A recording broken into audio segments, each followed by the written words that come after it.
Hello नमस्कार दोस्तों, welcome to my YouTube channel IAS dream tech में। तो आज मैं धर्मेंद्र कुमार आज आप लोगों के लिए एक नई वीडियो लेकर आया हूं जो बहुत ही इम्पोर्टेंट होने वाला है उन कंपटीटर के लिए जो एग्ज़ाम्स देते हैं, चाहे वो वनडे का एग्ज़ाम देते हों या यूपी सिविल या यूपी PCS या सिविल एग्ज़ाम्स का देते हों। तो यह वीडियो बहुत ही इम्पोर्टेंट होने वाला है।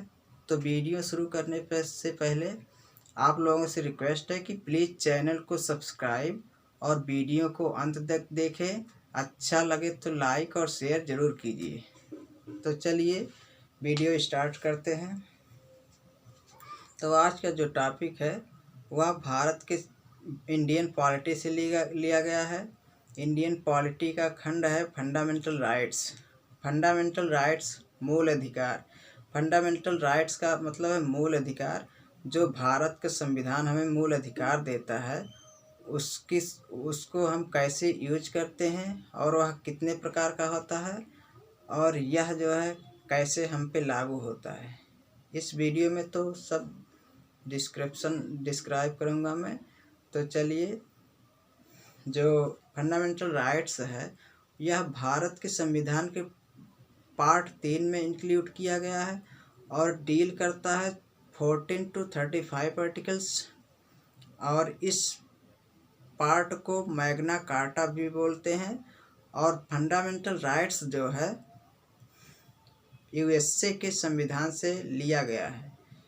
यह जो पोर्शन है हमारे संविधान का, यह USA के संविधान से लिया गया है। अब फंडामेंटल राइट्स जो है 7 प्रकार के होते हैं। तो पहला है जो राइट टू इक्वलिटी, एंड दूसरा जो है राइट टू फ्रीडम, एंड तीसरा राइट अगेंस्ट एक्सप्लॉयटेशन, एंड 4 जो है right to freedom of religion, and 5 जो है educational and cultural rights, and 6 जो है राइट टू प्रॉपर्टी, एंड 7 जो है राइट टू कॉन्स्टिट्यूशनल रेमेडीज। तो सबसे पहले पहला जो राइट्स है उसको देखते हैं, right to equality. Right to equality जो है आर्टिकल 14 to 18 के अंतर्गत डील करता है। तो राइट टू इक्वलिटी का मतलब समानता का अधिकार। और समानता का अधिकार जो हमारा संविधान अधिकार देता है कि सभी स्टेट, मतलब जो स्टेट हैं, इनको अधिकार है कि सभी के साथ सभी सिटीजन्स, जैसे सभी सिटीजन्स हैं इंडिया के, सभी के साथ किसी भी जाति, धर्म या भेदभाव के आधार, जाति, धर्म या लिंग के आधार पर डिस्क्रिमिनेट नहीं करेगा, भेदभाव नहीं करेगा। और जैसे रोजगार वाली बात है, तो रोजगार जो है किसी के साथ जात, धर्म या किसी समुदाय विशेष के आधार पर भेदभाव नहीं करेगा। तो राइट टू इक्वलिटी का मेन पर्पज़ यही है। एंड अब देखते हैं right to freedom. Right to freedom का मतलब स्वतंत्रता का अधिकार। मतलब हमारा संविधान जो है स्वतंत्रता का अधिकार देता सभी नागरिक को। मतलब सभी नागरिक जो है स्वतंत्रता इस प्रकार से कह सकते हैं, जैसे आप भारत में किसी भी स्थान पर ट्रैवल कर सकते हैं, आप स्वतंत्र हैं और आपसे कोई भी भेदभाव नहीं करेगा, जाति, धर्म या लिंग के आधार पर आपसे कोई भी भेदभाव नहीं करेगा। और आप पूरी तरीके से एक स्थान से दूसरे स्थान पर जाने के लिए स्वतंत्र हैं, या अपना कम्युनिटी बनाने के लिए स्वतंत्र हैं, या व्यापार करने के लिए स्वतंत्र हैं। तो इस श्रेणी, ये सब जो है स्वतंत्रता की श्रेणी में आता है। अब तीसरे फंडामेंटल राइट्स की बात करते हैं, राइट्स अगेंस्ट एक्सप्लॉयटेशन। इसका मतलब है शोषण के विरुद्ध अधिकार। शोषण के विरुद्ध अधिकार का मतलब है प्रत्येक सिटीजन या नागरिक या चाइल्ड कोई भी हो, भारत का, तो उसके विरुद्ध उसका शोषण ना होने पाए। तो इसका सब इसमें जो है, जैसे 2060 में पार्लियामेंट में एक लॉ पास किया था, child labour act. Child labour act के अंतर्गत 18 साल से नीचे जितने भी बच्चे हैं, कोई भी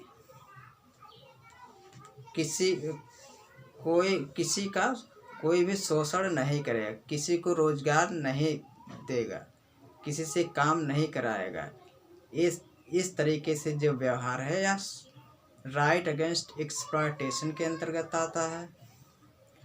और अब चौथे की बात करते हैं, फंडामेंटल राइट्स। चौथा जो है, right to freedom of religion, धार्मिक स्वतंत्रता का अधिकार। धार्मिक स्वतंत्रता जो है, धार्मिक स्वतंत्रता का मतलब है कि आप अपने धर्म का प्रचार प्रसार पूरी तरीके से भारत की किसी भी जगह पर कर सकते हैं, इस पे कोई बाउंडेशन नहीं है। और अब बात करते हैं पांचवे की, एजुकेशनल एंड कल्चरल राइट्स, मतलब शिक्षा और सांस्कृतिक की स्वतंत्रता। मतलब इसमें है कि सभी को समान शिक्षा का अधिकार है। किसी को जाति, धर्म, लिंग के आधार पर जो है सरकार भेदभाव किसी के साथ नहीं करेगी। सभी को शिक्षा का पूरी तरीके से अधिकार है। जैसे 6 से 14 साल तक के बच्चों को 86वें संविधान संशोधन द्वारा यह एक इनैक्टेड किया गया पार्लियामेंट प्रोसेस के द्वारा कि 6 से 14 साल तक के बच्चों को निःशुल्क शिक्षा दिया जाए। तो यह शिक्षा का अधिकार के अंतर्गत आता है। एंड 6 अब आ गया, 6 जो है right to property. Right to property का भी अधिकार है। मतलब आप अपने पास कितनी प्रॉपर्टी रख सकते हैं, इसका भी अधिकार है। बट इस पे बहुत सारे विवाद हुए हैं, तो इसका भी अधिकार है, लेकिन इस पे लगातार विवाद चलता ही आया है। और उसके बाद लास्ट में आ गया right to constitutional remedies. Right to constitutional remedies का मतलब है संवैधानिक उपचार का अधिकार। अब संवैधानिक उपचार का अधिकार इस तरीके से इसका मतलब यह है कि जितने भी अधिकार हैं, सुप्रीम कोर्ट जो है सभी की सुरक्षा करेगा, सभी राइट्स का गारंटर है। और यह अपने अनुसार सभी को ये सभी फंडामेंटल राइट्स को अधिकार, फंडामेंटल राइट्स की सुरक्षा करता है। और किसी के साथ अगर इस तरह ये फंडामेंटल राइट्स का उल्लंघन होता है, वायलेशन होता है,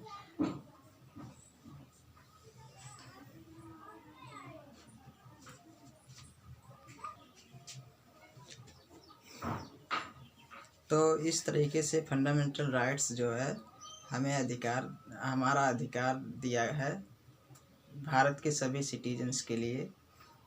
तो अगर आप कि इस फंडामेंटल राइट्स के अंतर्गत आपका कोई भी अधिकार अगर वायलेट होता है, तो आप डायरेक्ट सुप्रीम कोर्ट जा सकते हैं, और सुप्रीम कोर्ट जो है इस पे रिट या अदर लीगल प्रोसेस कर सकता है, और यह अपने तरीके से आपके अधिकार की सुरक्षा करेगा।